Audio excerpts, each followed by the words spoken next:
Hari Hari Bol. We're going to start now. Yeah, I already have the Facebook Live. Yes. Live. Okay. Shri Shri Guru Gauranga Gandharvika Giridhari Shri Shri Radha Govinda Jiv Ki Jai Jai Shri Jagannath Baladev Subhadra Sudarshan Chakra Jiv Ki Jai Jai Shri Giriraj Govardhana Ki Jai Jai Shri Shri Nitai Gauranga Ki Jai Jai Shri Nishinga Bhagavan Ki Jai Srila A.C. Bhaktivedanta Swami Maharaj Srila Prabhupada Ki Jai Srila Bhaktivedanta Narayan Goswami Maharaj Ki Jai Srila Bhakti Rakshak Sridhar Goswami Maharaj Ki Jai Srila Bhakti Pragyan Kesava Goswami Maharaj Ki Jai Srila Bhakti Siddhanta Saraswati Thakur Srila Prabhupada Ki Jai Jai Mahabhagavat Srila Gaurkishora Das Goswami Maharaj Ki Jai Shri Srila Sachidananda Bhakti Vinod Thakur Ki Jai Vaishnava Sarvabhaum Shri Jagannath Das Babaji Maharaj Ki Jai Shri Shri Gauri Vedanta Charya Baladev Vijay Goswami Prabhu Ki Jai Srila Vishwanath Chakravarti Thakur Ki Jai Srila Narottam Srinivas Shamananda Prabhu Trai Ki Jai Srila Krishna Das Kaviraj Goswami Prabhu Ki Jai Shri Rup Sanatan Bhakta Raghunath Shri Jiva Gopal Bhakta Das Raghunath Sada Goswami Prabhu Ki Jai Srila Sarup Damodar Roy Ramanandadi Gaura Parsada Vrinda Ki Jai Namacharya Srila Haridas Thakur Ki Jai Prem Sigaho Shri Krishna Chaitanya Prabhu Nityananda Shri Advaita Gadadhar Shivas Adi Gaur Bhakta Vrinda Ki Jai Shri Navadvipa Dham Ki Jai Shri Vrindavan Dham Ki Jai Shri Jagannath Puri Kshetra Dham Ki Jai Jai Shri Shri Radha Krishna Gopa Gopi Go Govardhan Dvarashavanatmaka Shri Braj Mandala Dham Ki Jai Shyama Kunda Radha Kunda Yamuna Ganga Tulsi Bhakti Devi Ki Jai Jai Shri Jagannath Rath Yatra Ki Jai Jai Shri Jagannath Baladev Subhadra Sudarshan Chakra Jiv Ki Jai Jai Bhakti Vigna Vinashana Shri Nishringa Dev Ki Jai Bhakta Pravara Shri Prahlad Maharaj Ki Jai Charudam Charu Sampradaya Charu Acharya Ki Jai Ananta Koti Vaishnava Vrinda Ki Jai Tri Bhuvana Pavana Harinam Sankirtana Ki Jai Hare Krishna Maha Mantra Ki Jai Nitai Gauranga Ki Jai Samaveta Bhakta Vrinda Ki Jai Nitai Gaur Premanandi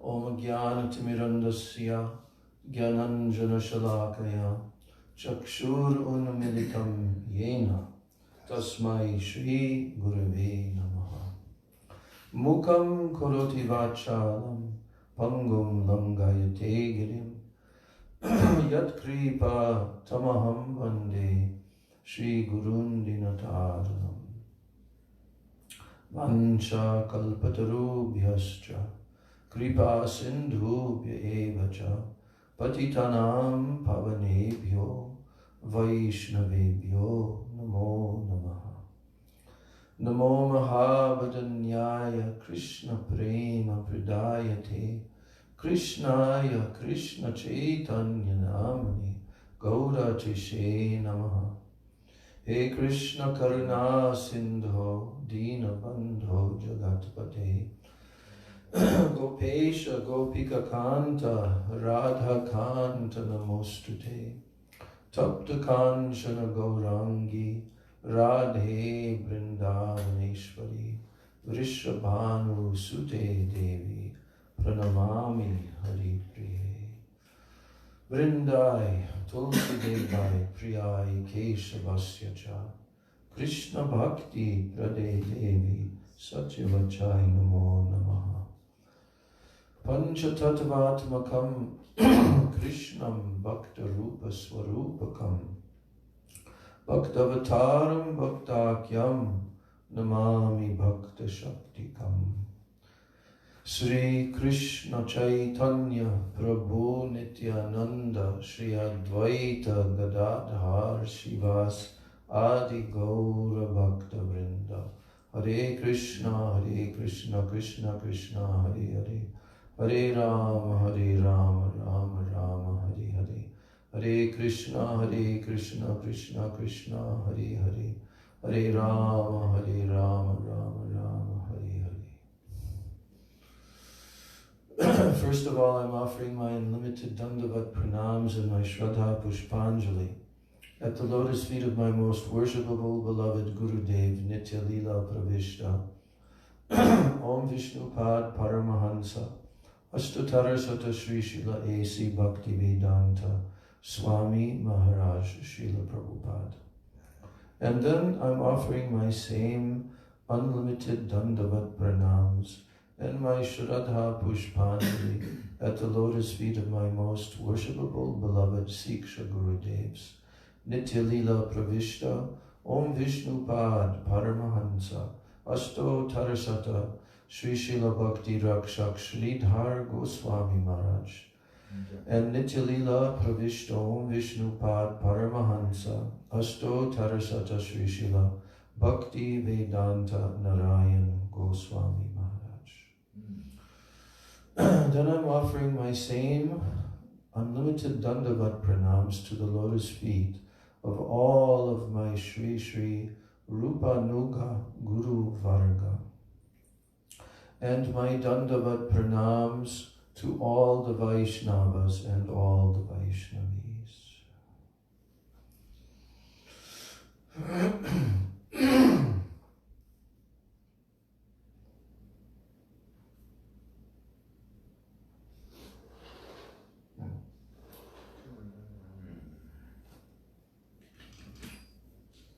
So, we were reading a couple of different things. One was that we were reading the Harikatha that was given in the book that Gurudev produced. That is, it's called Sri Jagannath Rath Yatra, or the origin of Rath Yatra. Two different printings. And we were trying to finish the book yesterday, or the day before yesterday.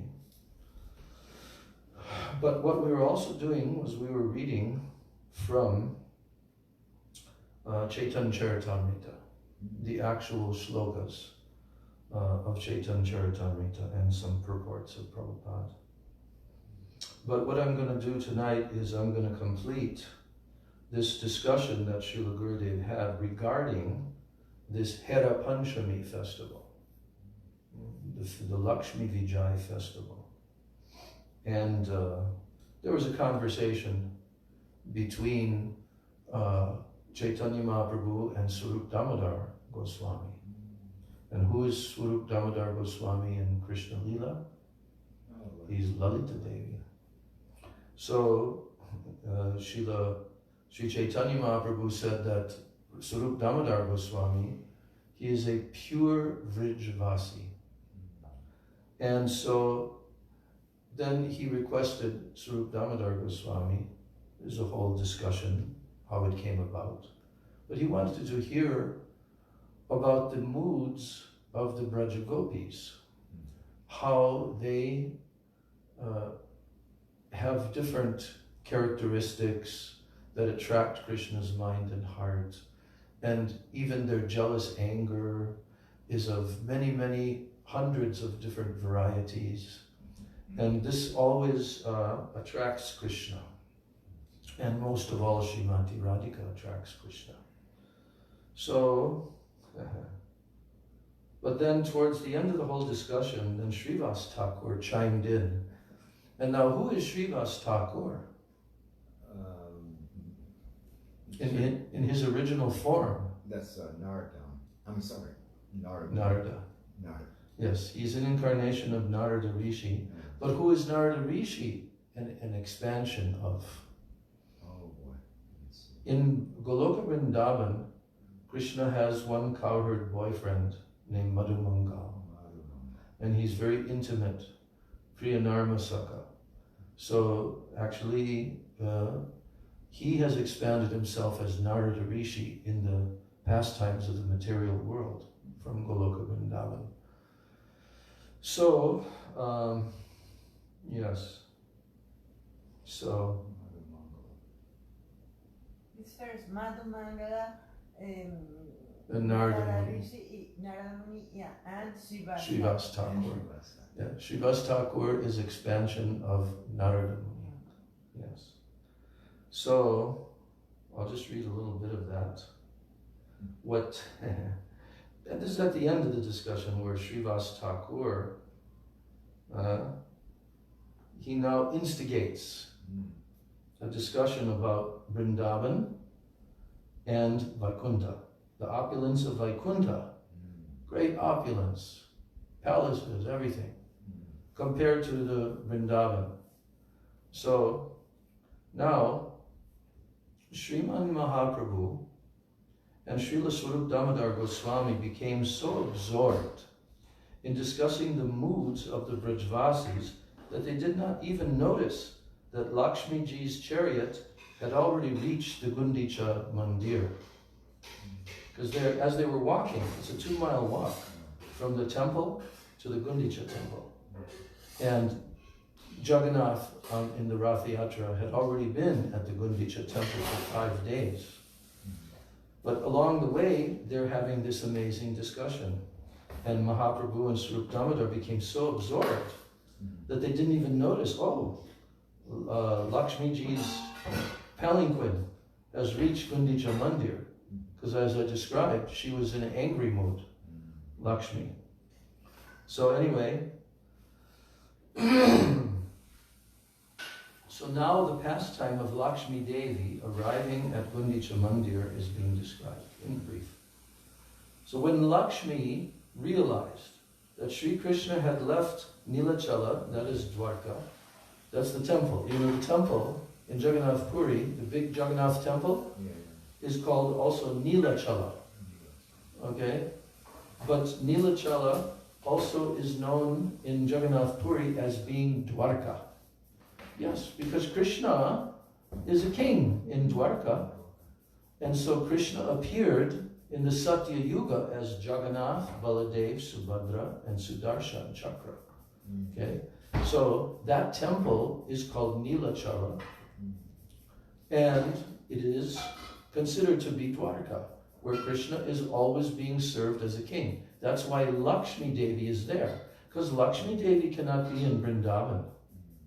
Okay? We're going to be hearing more about that. Lakshmi cannot be in Vrindavan. Her husband is Lord Narayan.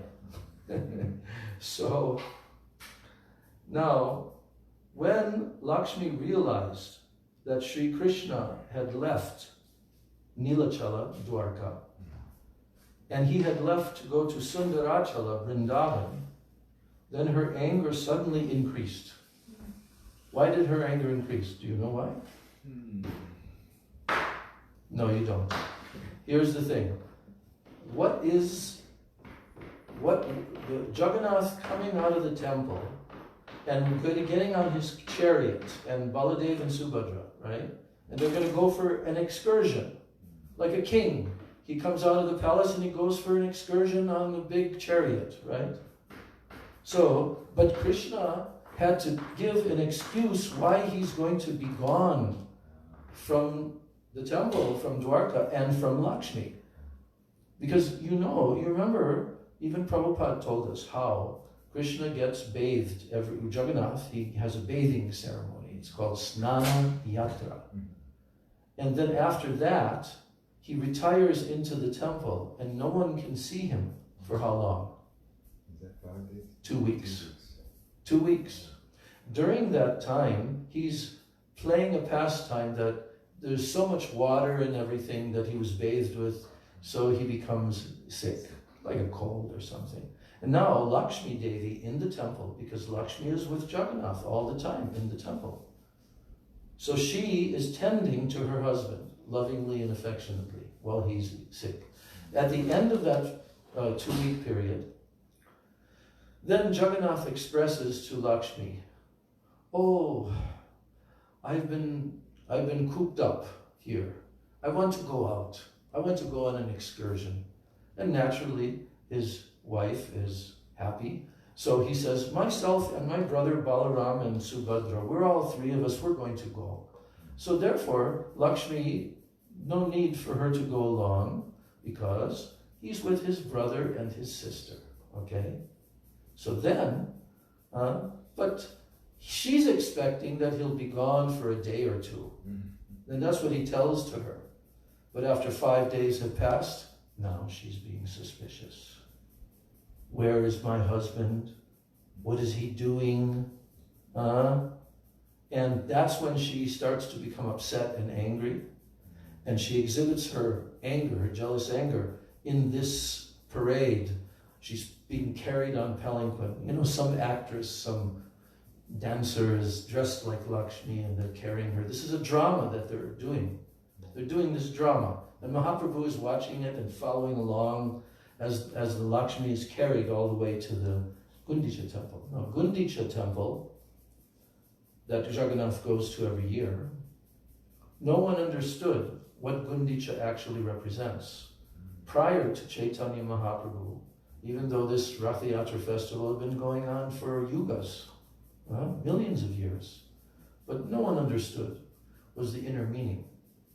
And the inner meaning is that Gundicha temple is called Sundar Achala. Like the temple of Jagannath is called Nila Chala. But this temple, Gundicha, that he goes to once a year, is called Sundar Achala. So Nila Chala and Sundar Achala. So what is Nila Chala? I am just told that Nila Chala, the temple, is considered to be Dwarka. And this place, the Sundara Achala, right, Gundicha, that is considered to be Vrindavan. So Krishna is going on the chariot from the Dwarka, and he's going to Vrindavan to associate with his Brijvasis and especially the gopis. But Lakshmi doesn't know that. She's just suspicious and she's upset. Why my husband has not returned? So this drama is played at the time of Mahaprabhu very, very opulently. And so when Lakshmi realized that Sri Krishna had left Nilachala, Dwarka, the temple, to go to Sundarachala, Vrindavan, then her anger suddenly increased. So now Srivas Thakur is laughing. And Srivas Thakur says to Swarup Damodar, as they're walking, "My dear friend, just see the extent of the unlimited opulence of my Lakshmi-ji." So now Srivas Thakur is showing his mood of Narada, right? Because Narada is his deity, his worshipable deity is Lakshmi Narayan. You see? So now he's telling to Swarup Damodar, just see the extent of the unlimited opulence of my Lakshmi-ji.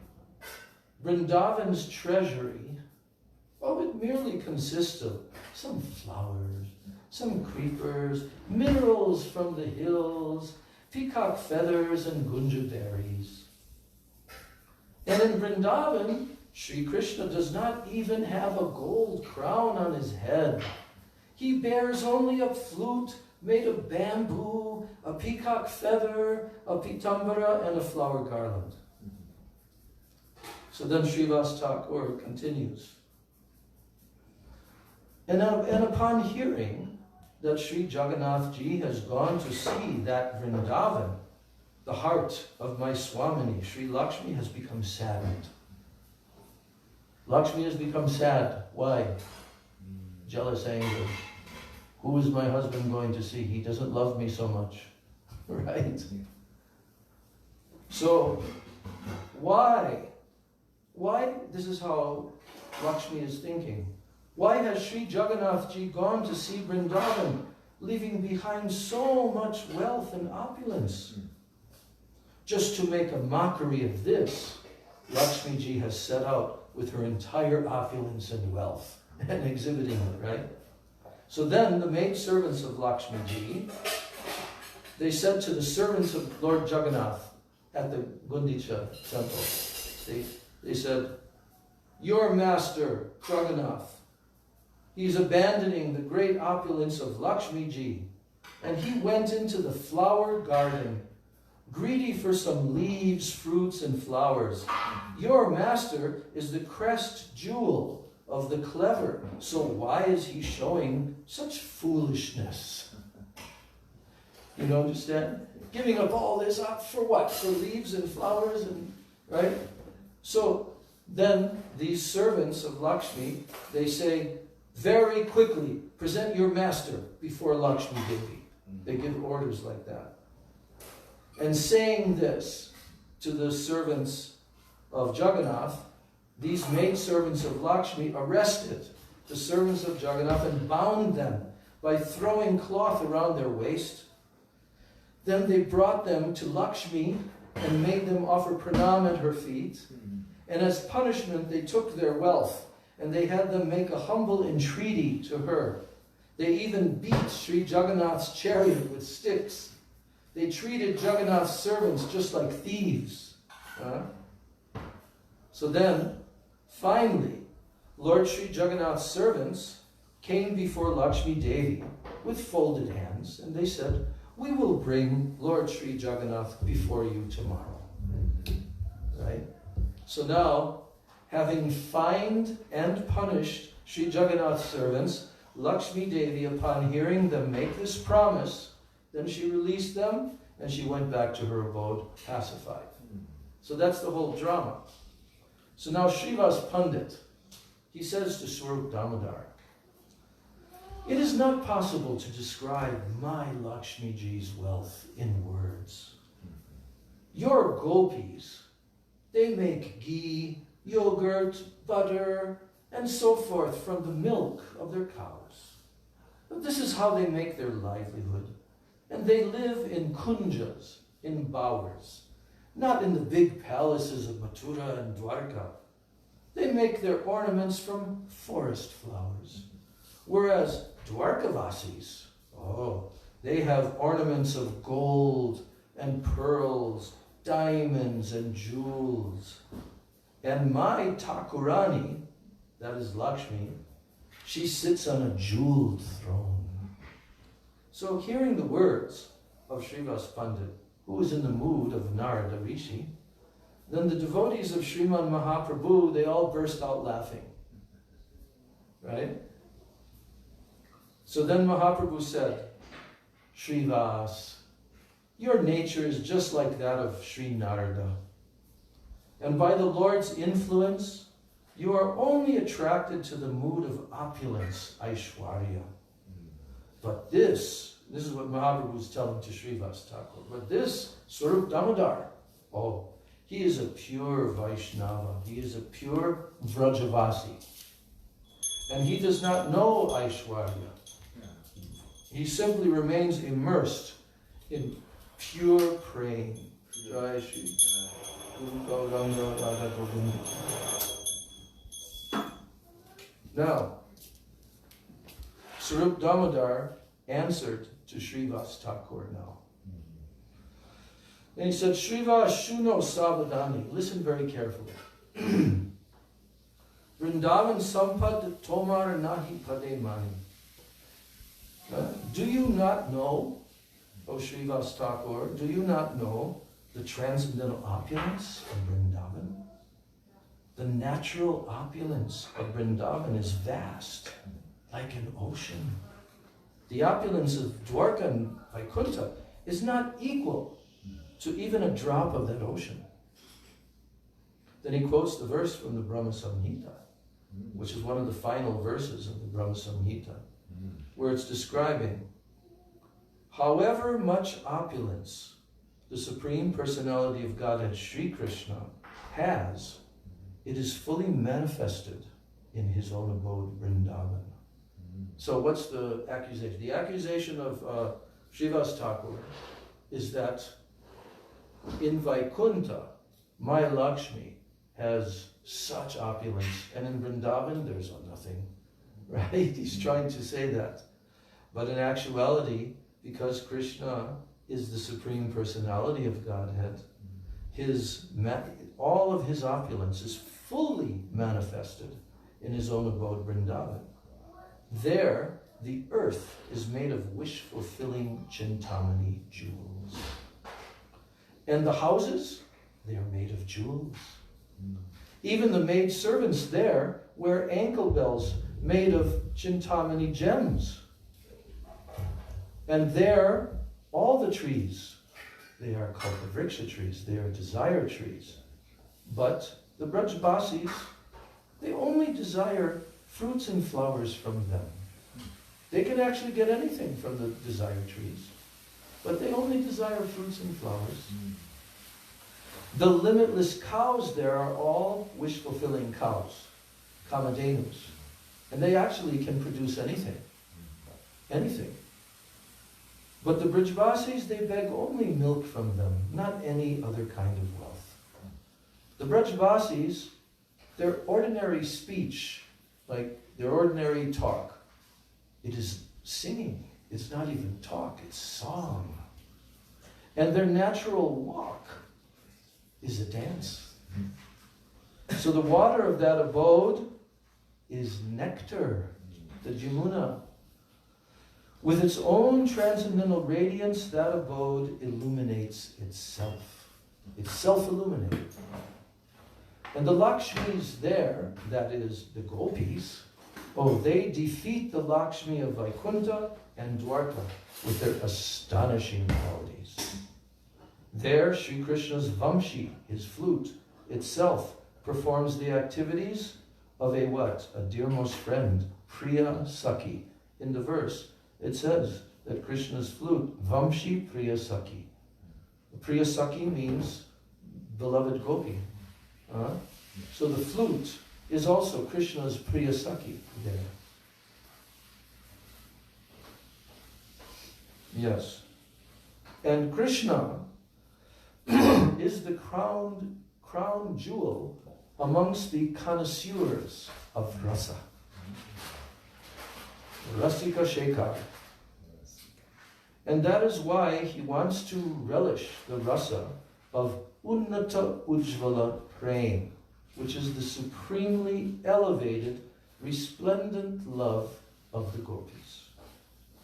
He is not fully satisfied by any other sentiment of love. He cannot be satisfied by parental affection and all the different staibhavs. He cannot be fully satisfied, only by Unnata Ujvala Rasa. So, this Unnata Ujvala Rasa, it is only within the gopis of Vrindavan. And therefore, leaving aside the opulence that is displayed in the abode of Dwarka, Sri Krishna always resides in Vrindavan, which is full of madhurya. So, upon hearing the glories of Vrindavan from Sri Swarup Damodar, then Srivas Pandit's mood, it changed.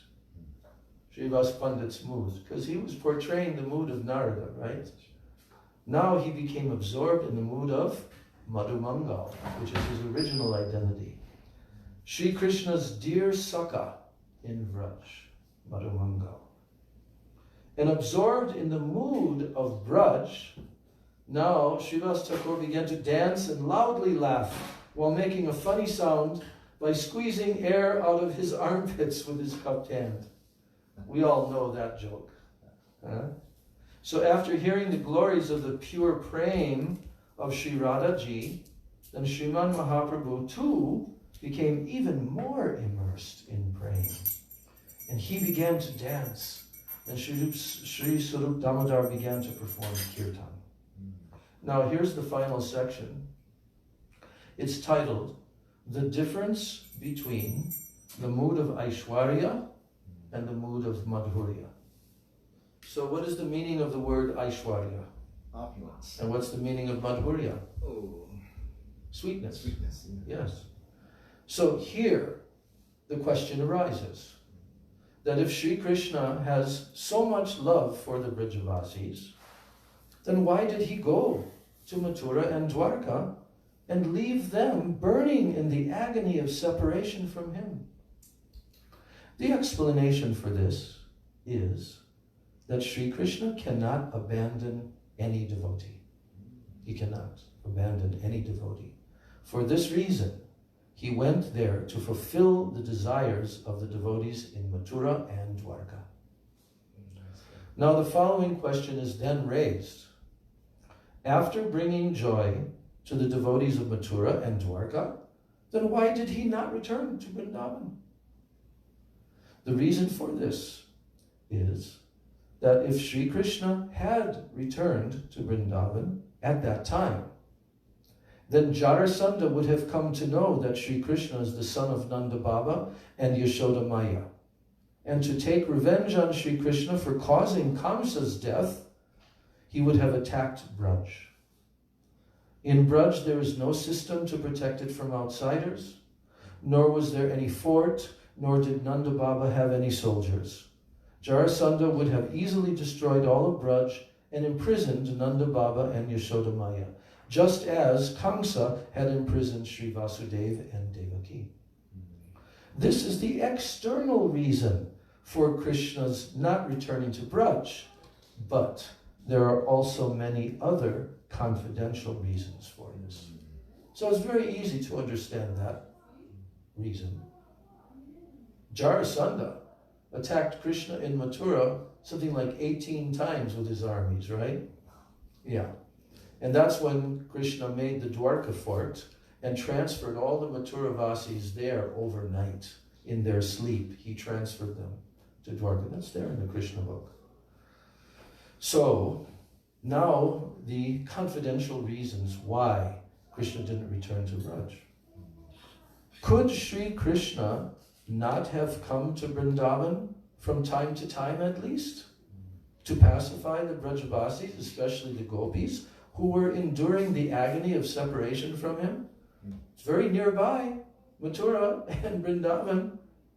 We take a taxi from there and it takes like half an hour to go from Mathura to Vrindavan. So could he not have just come at least from time to time? That's a valid question. But the reason that he did not do so is because the very bodies of the gopis are made, they're made of separation. Their bodies are composed of vipralambha, separation. When Sri Krishna was in Vrindavan, even when he was there in his childhood and youth, then even a moment's separation from him, it used to seem like eons for the gopis. And when he went to Mathura, their feelings of separation intensified immensely. When a droplet of water falls on a hot frying pan, it instantly sizzles and evaporates and turns into steam. And the temperature of the frying pan increases rather than decreases. So in the same way, the gopis' agony of separation is like a hot frying pan, and Sri Krishna's meeting them for a few days would be like a drop of water, intensifying their burning in separation. Understand this point? Even just for a few days, it would have been torture for him to meet for a few days, then go back. Yeah. So some people, they may ask the following question. Sri Krishna delivered the sleeping Mathuravasis to Dwarka in the middle of the night, and thus showing that he can make the impossible possible. But why did he not take Nanda Baba and Yashoda Maya, his Sakas, Gopis, and other Brajvasis to Dwarka?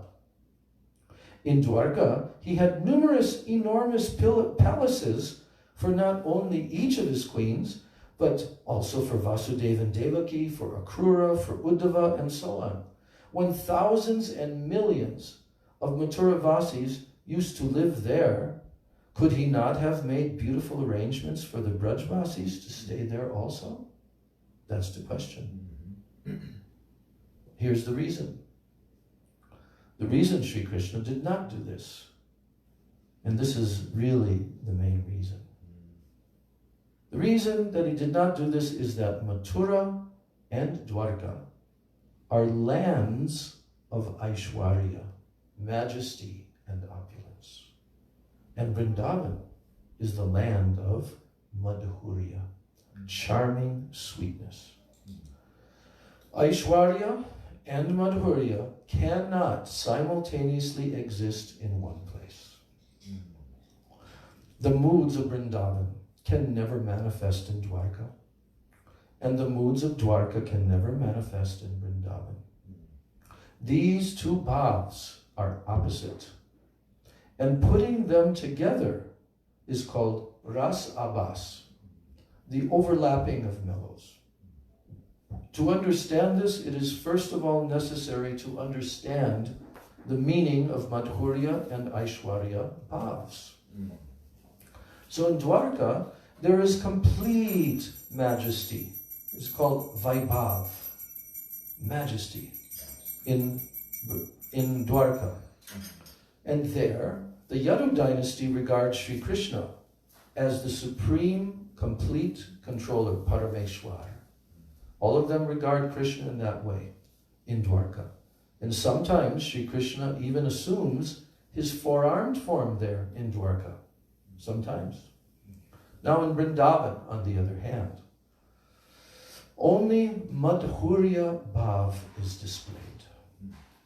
Aishwarya Bhav remains covered by Madhurya Bhav. There, Sri Krishna took birth from the womb of Mother Yashoda as a tiny baby. He could not even turn over without his mother's help.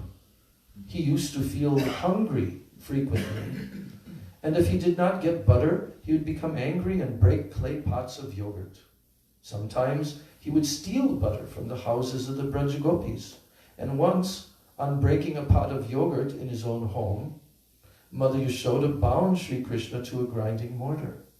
She always considers Sri Krishna to be her son, having been born from her womb. The idea that he is the complete, absolute Para Brahma and the supreme control of Parameshwar never enters her heart. This alone is Madhurya Bhav. If she considered Sri Krishna to be Purna Brahma, the complete, absolute truth, she would never have been able to scold him. So when it is said that Vrindavan is the land of Madhurya, then one should not think that Aishwarya is lacking there in Vrindavan. Goloka Vrindavan is the foundation of all the other abodes in the spiritual world. All of the Aishwarya that is manifest in other abodes, it is only a fraction of the Aishwarya of Vrindavan. But here's the thing, in Vrindavan, Madhurya Bhav is so strong that it covers such Aishwarya, which is allowed to manifest only when appropriate for Leela. Even though there is Aishwarya Bhav in Vrindavan, Sri Krishna performs human-like pastimes there, just like an ordinary boy. For example, the demoness Putana came to Gokul in the disguise of a beautiful woman, and lovingly calling 6-day-old Krishna her dear son, then she took him on her lap and began to feed him her breast milk. She had applied deadly poison to her breasts. Her intention, coming to Braj, was to kill him. As soon as he saw her, he closed his eyes as if afraid of her, and he began to suck on her breast. And while doing so, he began to suck out her life as well. The pain in her breast was tremendous, and she began to loudly cry out, "Leave me, leave me." So Putana had the strength of 10,000 elephants, but she could not free herself from Sri Krishna's grasp. So to save her life, she transformed into her real form, flew into the sky, but Sri Krishna easily took away her life. Bhagavan Sri Krishna, in the form of a tiny helpless baby, killed such a strong witch as Putana, and he revealed his godhood and his majesty. So when Sri Krishna was only 7 years of age, he smilingly lifted Govardhan hill on his little finger, and he held it there for 7 days, as easily as an elephant lifts a lotus flower with its trunk, all the while standing in his charming threefold bending form. All the cowherd boys held up their sticks, and they supported Govardhan, thinking that they themselves were holding up the hill. So Nanda Maharaj prayed to his worshipful form of Bhagavan, "O Narayan, please do not allow this mountain to fall down." And what can be said of the gopis? They are the very Shakti of Krishna. So Radhaji looked at Govardhan with a piercing sidelong glance and said, "If you fall, you will burn to ashes." So in this way, everyone was helping in accordance with their own bhavs, thinking that without their assistance, Sri Krishna would not be able to hold up Govardhan alone. So without assuming a huge form or a four-armed form, Sri Krishna lifted Govardhan hill and displayed his great Aishwarya, his majesty. And even if Aishwarya is displayed in Bhagavan's human-like pastimes, they are still called Madhurya-filled pastimes. In Vrindavan, Krishna is the friend of all the Gopas, and he is the beloved of all the young gopis, and he is the son of all the motherly gopis. This mood is not in Dwarka. There, only the mood of majesty and opulence is prominent.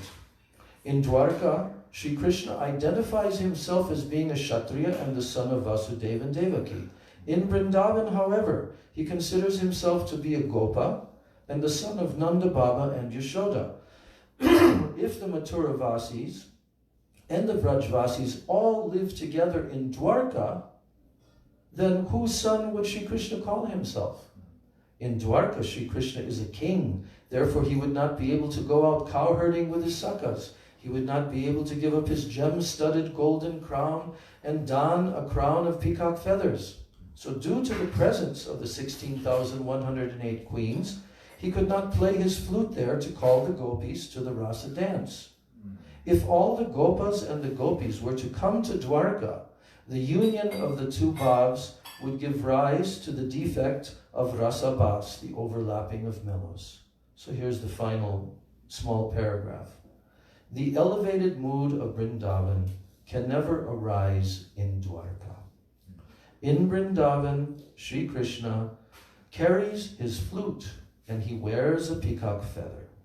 And he displays his beautiful threefold bending form as Manmata Manmata, he who enchants Cupid, Kamadev himself. Sri Krishna's topmost pastime place, Giriraj Govardhan, as well as Sri Brinda Devi, who arranges his sweet pastimes, could never abandon Braj and go to Dwarka. Sri Krishna cannot perform Ras Leela in Dwarka, and so the gopis would never go there. Sri Krishna can never be there in his complete swarup, his complete form. He resides there in his manifestation of Vasudev, because Swayam Bhagavan Sri Krishna never gives up his swarup of Brajendra Nandan Shyama Sundar, and he could never abandon Vrindavan. So that's the end of this particular chapter of the book describing Hera Panchami. Gaur Premanandi. Jai. Jai Shri Jagannath Radhyatra Ki Jai. Jai Shri Jagannath Deva Ki Jai. Shri Gauranga Mahaprabhu Ki Jai. Harinam Sankirtana Ki Jai. Samaveta Bhakta Vrinda Ki Jai. Nitai Gaur Premanandi. Vancha Kalpataruvascha Kripa Sindhu Vyevacha Patitanam Pavanebhyo Vaishnavebhyo namo namaha. Hey Govinda, you're gonna come and lead the arti?